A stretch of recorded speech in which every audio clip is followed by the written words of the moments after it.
મિત્રો, ભારત માતા કી જય, વંદે માતરમ. હું મુકેશ વિશ્વકર્મા પંચાલ આપની વચ્ચે ગુજરાતના મુદ્દાઓને લઈને ફરી આપની સમક્ષ આવ્યો છું. આપણા સમાચાર શરૂ કરતાં પહેલાં આપણે વિશ્વમાં કે સમાજમાં કે આજુબાજુ ક્યાંય આપણી સાથે વિશ્વાસઘાત ન થાય, ગદ્દારી ન થાય તેનું ધ્યાન રાખવું અત્યંત જરૂરી છે. કારણ કે આજના યુગમાં વિશ્વાસઘાત 20 વર્ષથી માંડીને 80 વર્ષના લોકો કરતા હોય છે, એટલે એનાથી ચેતવું ખૂબ જરૂરી છે. હવે સમાચારની શરૂઆત કરીએ તો સૌ પ્રથમ આસ્થા મંદિર અને પોતાને લાઇમલાઇટમાં લાવવા કૃત્ય કરવાની કબૂલાત. ગોરખનાથ શિખરે પૂજારીએ તોડફોડ કરી મૂર્તિ ફેંકી દીધી. હવે તમે વિચાર કરો કે આમાં કઈ રીતે આસ્થા જળવાય, કઈ રીતે કાયદોની વ્યવસ્થા જળવાય. પૂજારીએ દુકાનદારને કહ્યું, હું સવારે તારી પાસે આવી મૂર્તિ ચોરી થઈ છે તેમ જણાવી. એટલે આ સાલું જે પૂજારી જ આવું કરે તો ઘણીવાર આપણા મનને પણ ઠેસ પહોંચે. બીજી વાત એવી, આઈપીએસ પૂરણકુમાર આત્મહત્યા કેસમાં વિવાદ વધ્યો છે. હરિયાણાના ડીજીપીની 48 કલાકમાં ધરપકડ નહીં થાય તો ભારત બંધનું એલાન આપવામાં આવશે, એવું 36 દલિત સંગઠનોની મહાપંચાયતમાં જાહેરાત થઈ છે. અને હરિયાણા સરકારની મુશ્કેલી વધી છે. ભાજપના કોઈ પણ મંત્રીને નહીં મળવાની આઈએસ પત્ની અમનિત કુમારની જાહેરાત. અને માનનીય રાહુલજી પણ એમને મળવા માટે પહોંચ્યા છે. એટલે હું માનું છું કે દૂધનું દૂધ ને પાણીનું પાણી જલ્દી થશે. ત્રીજી વાત છે, આરોપીઓએ તૈયાર કરેલી 9 જેટલી વેબસાઇટમાં આ જાહેર જનતાને ચોંકાવનારો કિસ્સો છે ને ચેતવાનો કિસ્સો છે. સાસણગીરમાં સફારી બુકિંગના નામે છેતરપિંડી કરતી ટોળકી ઝડપાઈ તો ગઈ છે, પણ આવી કેટલી ટોળકી ફરતી હશે આ સવાલ છે. એટલે સરકારની વેબસાઇટ પરથી એડવાન્સમાં સ્લોટ બુક કર્યા બાદ અનઅધિકૃત વેબસાઇટ પર ઊંચી કિંમતે નાણાં લઈ અને વસૂલ કરે. એટલે ચેતતા રહેવું જરૂરી છે, એ કહેવામાં આવે છે. ફરીથી મંત્રીમંડળનું વિસ્તરણ, સંગઠનમાં ફેરફારની અટકળો અને હાઈકમાન્ડનું તેડું. મુખ્યમંત્રી પ્રદેશ પ્રમુખ રત્નાકર સહિત લોકો દિલ્હી પહોંચ્યા. આ બધી દરેક પાર્ટીની રીતિ રસમ છે, એમાં ચર્ચા ના કરીએ તો વધારે સારું. આરટીઓમાં પાંચમો મુદ્દો છે, આરટીઓમાં ઓનલાઈન લાંચકાંડ. અમદાવાદ આરટીઓની મહિલા ક્લાર્ક QR કોડથી લાંચ લેતા ઝડપાઈ. હવે મને એમ લાગે છે કે આરટીઓના જે ક્લાર્ક ને ઓફિસર હોય છે એના પગાર 50,000 લાખ રૂપિયા હોય છે. એ લોકોએ આવું કરવાની શું જરૂર પડે છે? આજે કઈ પરિસ્થિતિ થાય તમારી, પણ સુધરે નહીં. એ લોકોની પરિસ્થિતિ ખરાબ થાય છે. Duplicate RC book verify approval કરાવી દેવા અને નાણાં માગી પેમેન્ટ એપનો કોડ મોકલ્યો હતો. કહેવું પડે. દિવાળીમાં ભેળસેળિયા તત્વો બેફામ છે. 41 લાખના ખાદ્ય પદાર્થ જપ્ત કર્યા છે. હવે તમે સમજો કે દિવાળીમાં ગુજરાતમાં ભેળસેળિયા તત્વો 41 લાખનો મુદ્દામાલ જપ્ત કર્યો, તો આખા ગુજરાતમાં કેટલો મુદ્દામાલ આવો હશે અને ચાલી ગયો હશે એ વિચાર કરો તમે. કારણ કે તાલુકા પ્લેસ ઉપર વધારે આવું થતું હોય છે.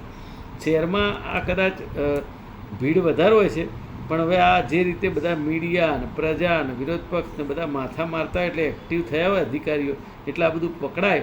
પણ આખરે તો એ ભ્રષ્ટાચારમાં ડૂબી અને 80-90% જતું કરતા હોય છે, એવું સાંભળવામાં આવ્યું છે.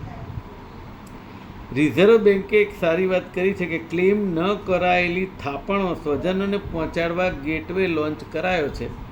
એ ખૂબ સારી બાબત છે, પણ એ ગેટવેમાં ક્યાંક પાછા બીજા ગેટવે બેંકના જ અધિકારીઓ દ્વારા ન થઈ જાય તેનું ધ્યાન રાખવું ઘટે.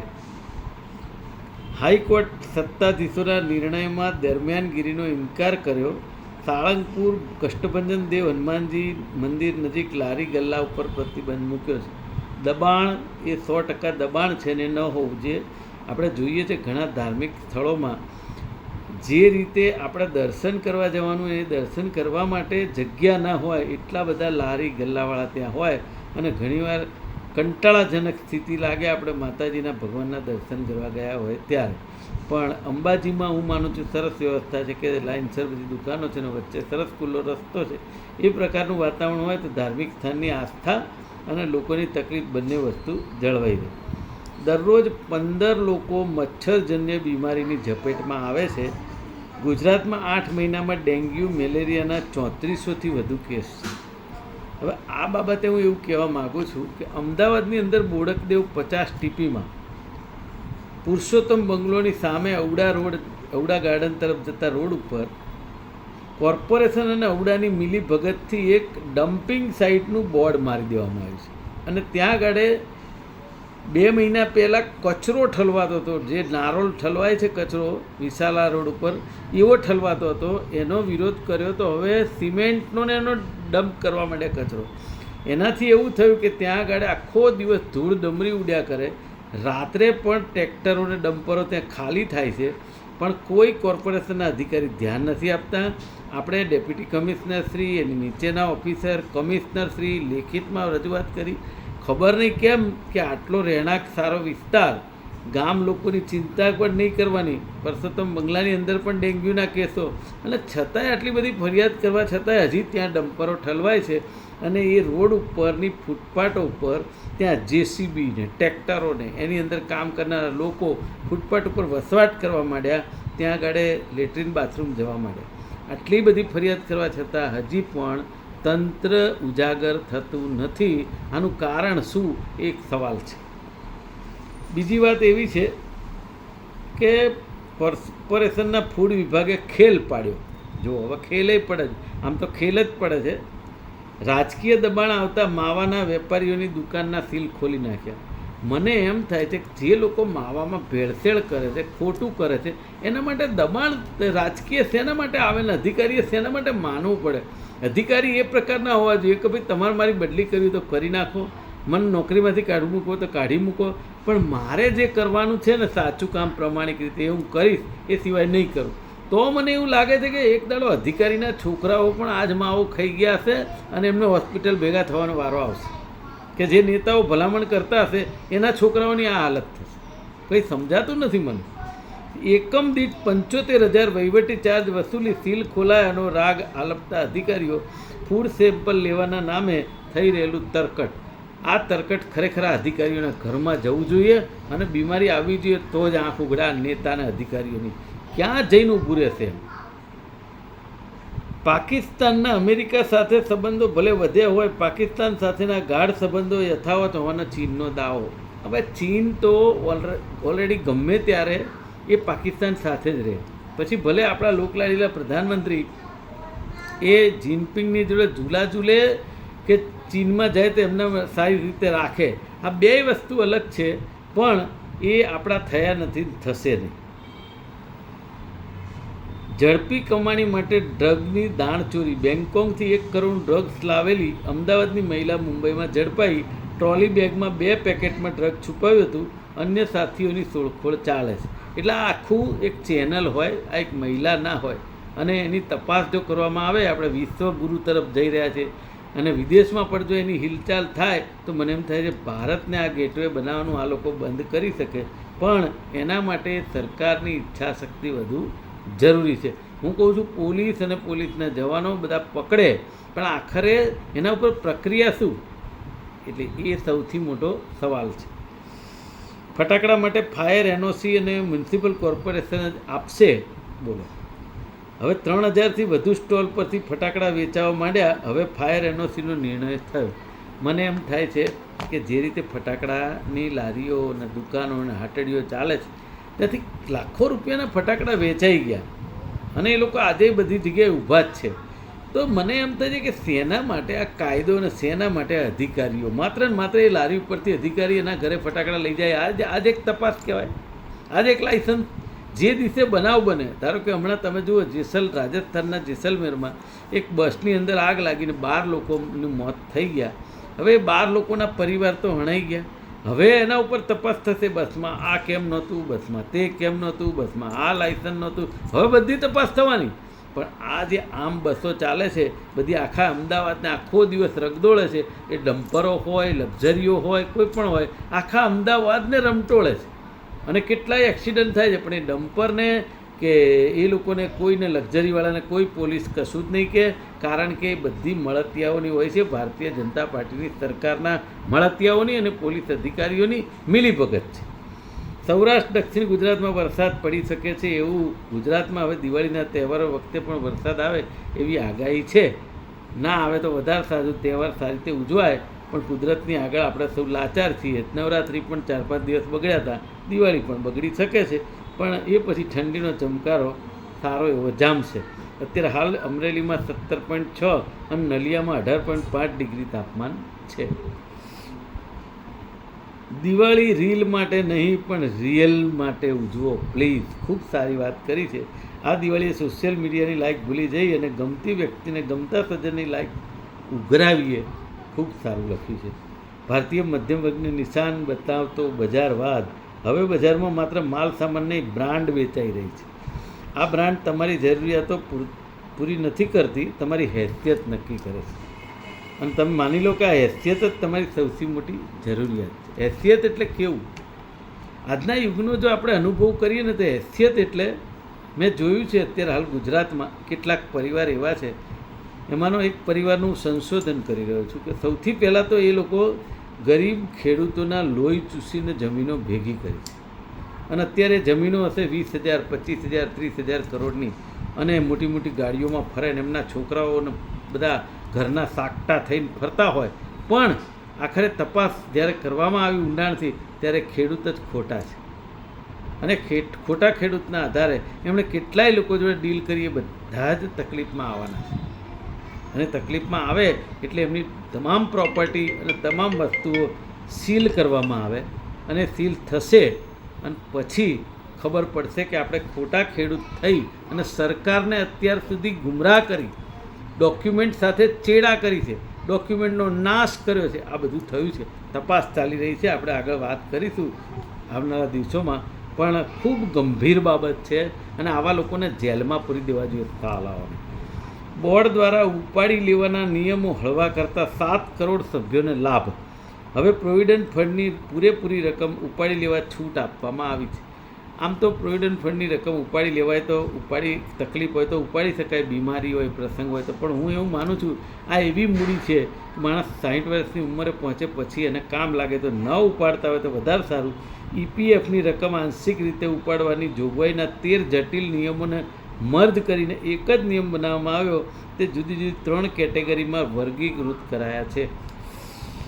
આ મંત્રો તમારા જીવનભર સૌ ઉપયોગી થશે. જે વ્યક્તિ ખરાબ વર્તન કરે છે તે ઘણીવાર પરેશાન રહે છે, કારણ કે એને રહેવું જ પડે. તેથી તેની સાથે સહાનુભૂતિ રાખવી જોઈએ. પૂર્ણતા પહેલીવાર આવતી નથી, નિરંતર અભ્યાસની જરૂર હોય છે. ઘણીવાર મેં એવું જોયું છે સમાજમાં અને દુનિયામાં કે એક માણસને હેરાન કરવા માટે એક એવી ટુકડી કામે લાગી જાય. એ ટુકડી પોતે એક તો કૌભાંડમાં હોય, એ લોકોએ કૌભાંડ કર્યું હોય અંદર, અને છતાંય સમાજમાં એવો મુખટ્ટો પહેરી અને એવા 5-7 લોકો જાણે એમ કે અમે જ સમાજ ચલાવીએ ને અમે જ રૂપિયાવાળા છીએ ને અમારી પાસે જ પૈસા છે, પૈસાથી જ સમાજ ચાલે છે. આવું કરનારા લોકો માટેની આ વાત છે. ટૂંક સમયમાં, થોડાક દિવસોમાં આવા લોકો ઉપર એટલો જબરદસ્ત ગાજ વરસવાની છે કે એમને રોતા નહીં આવડે કે હસતાય નહીં આવડે. કારણ કે એવું સમજે છે આ મહાભારતના યુદ્ધ જેવું છે. કૌરવો એટલું બધું હસતા કે આ 5 પાંડવો શું કરી શકે એમ. સાહેબ અર્જુન છે ને, અર્જુન એણે પણ એકવાર શ્રી કૃષ્ણ ભગવાનને કહ્યું હતું કે હે પાર્થ, આ સામે છે બધા મારા ભાઈઓ છે, મારા જ્ઞાતિજનો છે, અને હું એને બાણ મારીશ કે વિંધીશ તો મને દુઃખ થાય છે. ત્યારે ભગવાને કહ્યું હતું કે હું સત્યની સાથે છું એટલે હું તારી સાથે છું. એ લોકોને મારવાના જ છે એટલે હું તારી સાથે છું. આ પરિસ્થિતિનું નિર્માણ પણ ક્યાંક ને ક્યાંક થઈ રહ્યું છે અને થયું છે. એટલે ધાર્મિક રીતે તમે સાચા હોય તો કુદરત તમને શક્તિ પણ આપે છે અને મા અંબે સાથ પણ આપે છે. કેટલાક લોકો એવા હોય છે કે કૂદી પડતા હોય છે જેને કંઈ ના ખબર હોય ને, પણ એને ભગવાન સુખી રાખે. કારણ કે જીવનમાં સ્વાર્થ છે ને એ માણસનો ખૂબ જ જબરજસ્ત હોય છે, અને સ્વાર્થની અંદર માણસ જ્યારે પ્રેરાય એટલે સમજી લો કે પોતાની અધોગતિ તરફ જઈ રહ્યો હોય. ત્યારે કોઈ પણ માણસ હોય કે કોઈ પણ હોય, એ સ્વાર્થ એટલે સ્વાર્થ, અને સ્વાર્થની અંદર માણસ આંધળો થાય. જેમ પેલી કહેવત છે ને, તમારી બાઇકમાં પંચર પડ્યું હોય અને તમારે પાછળ હવા ન હોય અને જો કોઈકને થોડેક સુધી જવું હોય તો એ તમને કહેશે મને બેસાડી દે. પેલો ભાઈ કે મારી ગાડીમાં પંચર છે, હું તમને કેવી રીતે બેસાડું? પણ પેલે જેને જવું છે ને એને અક્કલ જતી રહે.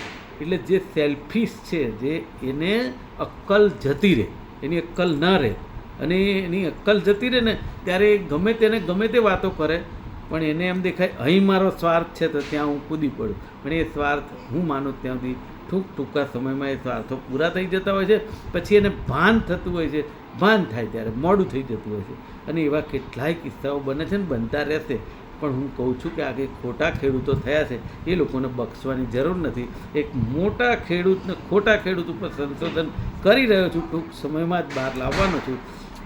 સમાચારની અંદર કહેવા માગું છું કે આજે માખણ નકલી પકડાયું છે, ઘી પણ નકલી પકડાયું છે. એટલે તહેવારની મોસમ છે.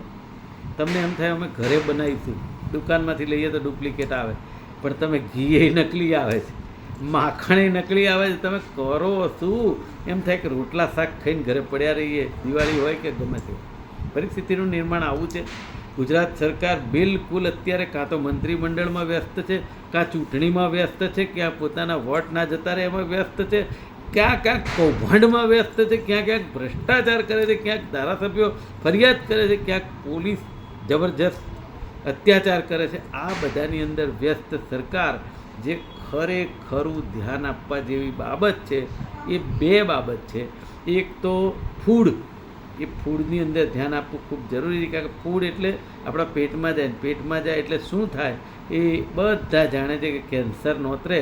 અને બીજી વસ્તુ છે આરોગ્યની બાબતમાં ઘણો સુધારો છે, પણ 30 વર્ષ જેટલો સમય ગયો હોય જે સરકારને, અને જો સુધારો આટલો હોય તો એના ઉપર પણ ધ્યાન આપવાની ખાસ જરૂર છે. અને છેલ્લે એક વાત કહી મારી વાત પૂરી કરીશ કે અમદાવાદની અંદર મેં વાત કરી હતી કે ઓસવાલ ફાફડા જલેબી જે મળે છે ઇન્કમટેક્સ 4 રસ્તા આશ્રમ રોડ, આખા અમદાવાદ ને ગુજરાતમાં તમે જુઓ કે 500, 600 ને 700 રૂપિયાથી વધારે ગાંઠિયા ફાફડા ક્યાંય પાપડી નહીં મળતા હોય. આ ઓસવાલવાળા ભાઈ તમે ત્યાં જમો ને એટલે 1600 રૂપિયા કિલો આપે છે, 130 રૂપિયાના 90 ગ્રામ. હવે એ 1600 રૂપિયા કિલો ફાફડા આપે તો એવું શું અંદર હોનાની ચીજો નાખે છે કે એનાથી આપે? મિત્રો, આપણે બહિષ્કાર કરવો જોઈએ કે તમે 800 રૂપિયા નહીં કરો ત્યાં સુધી તમારે ત્યાં કોઈ ફાફડા નહીં ખાય. સાહેબ સીધો આવી જાય ને માણસ, કારણ કે એણે જવાબ આપેલો છે અમે મરી સારા વાપરીએ છીએ, અમે બેસન સારું વાપરીએ છીએ, અમે તેલ સારું વાપરીએ છીએ. અરે એટલે મારા ભાઈ, આજે ઇસ્કોન ગાંઠિયાવાળા છે, લક્ષ્મીવાળા છે, ને ચેતનાવાળા છે, ને ગાંઠિયા રથવાળા છે, આ બધા શું ખરાબ વાપરે છે? તો સવાલ ક્યાં આવીને ઊભો રહે છે?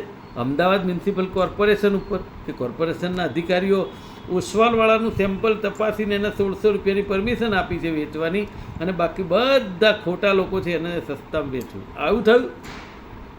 સાહેબ ક્યાંનો નિયમ છે આ ઓસવાલવાળા ભાઈ આપણને ઉલ્લુ બનાવતા હોય. અને જો સરકારના અધિકારીની સરકાર આંખ બંધ કરીને જોતી હોય તો સમજી લેવું કે બંડલો એમના ઘરે પહોંચી ગયા હોય, એટલે એનાથી કશું જ ના થાય. અને હમણાં તો મેં વાંચ્યું હતું મીડિયામાં કે ઓસવાલની દુકાન અને એની બહાર 2-3 હજાર ફૂટપાથ ઉપર એને પોતાનું પાછું આખું એપ્રોચ કરેલો દબાણ. હમણાં કોઈ ગરીબ માણસે કર્યું તો બિચારાના ડબલા ફેંકી દીધા હોય, પણ આ ભાઈ છે એટલે નહીં કર્યું હોય. હવે કર્યું હોય તો ખબર નથી, કાલે જ હું જઈશ તપાસ કરવા.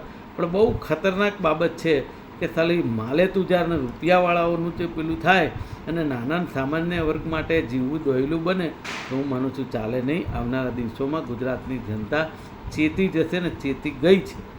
આજે બસ આટલું જ. આપનો ખૂબ ખૂબ આભાર. હું મુકેશ વિશ્વકર્મા પંચાલ આપની વચ્ચેથી રજા લઉં છું. જય અંબે, જય માતાજી, જય વિશ્વકર્મા, જય હિન્દ, ભારત માતા કી જય.